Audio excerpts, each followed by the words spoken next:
Huntsville. It's in the piney woods of Texas. Very nearby, people are eating at the best restaurant in town within sight of the walls, eating chicken fried steak and strawberry cake. In that town, death and execution is just part of the normal scene. And that particular day, they were executing a man named Edgar Tamayo, who had shot a cop in the head 3 times. He was definitely guilty. And so there were a bunch of policemen who were there with motorcycles.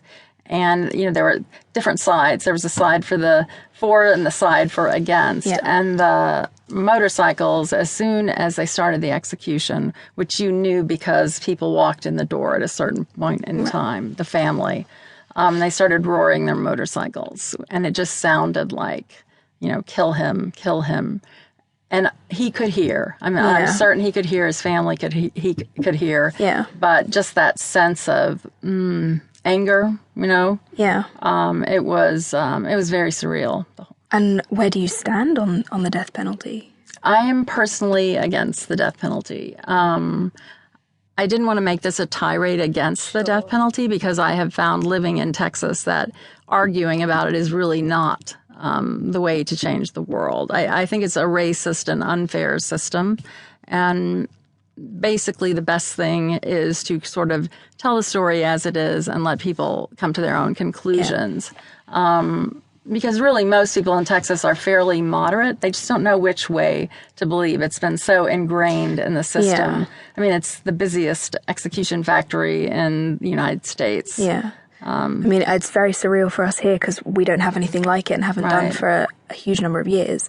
But with Serial recently and Making a Murder, I think we're actually getting a little bit more of a look into at least the possibility of someone being put forward for trial or put away unjustly as well, which is... Right. And I think that's a huge reason why I think the death penalty is declining in the United States. And that's because of all these DNA exonerations. Yeah. Also because the drugs are so hard to get now.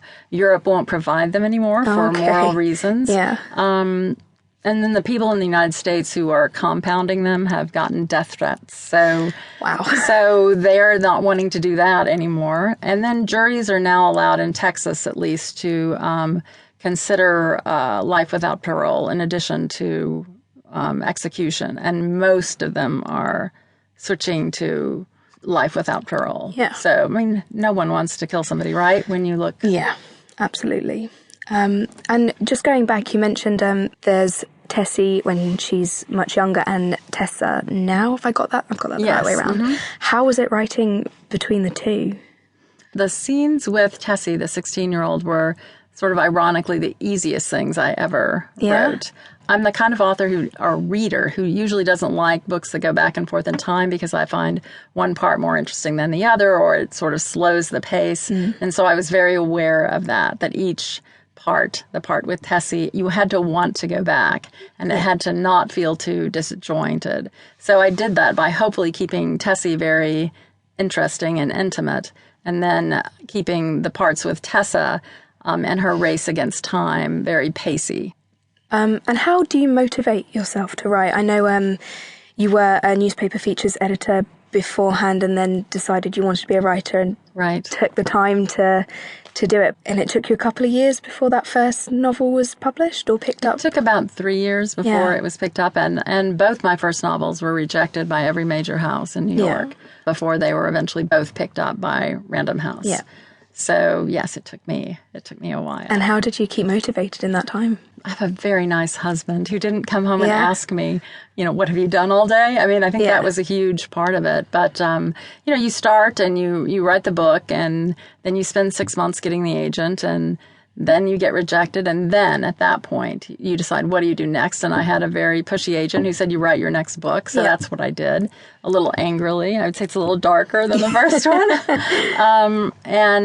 But at the point where that book had been rejected, I really thought about giving up. I really thought, okay, I should go back and get a real job. I'm not earning any money for the family. Yeah. And it was 2 months after that an editor at Random House changed her mind and bought both of them. And changed the course of everything. So, I like to tell people, don't give up. You never know what's around the corner. You just don't. Amazing. And did you share manuscripts or ideas with To keep listening to this audiobook, I've left you a link in the description so you can do it at no cost thanks to Audible's 30-day free trial.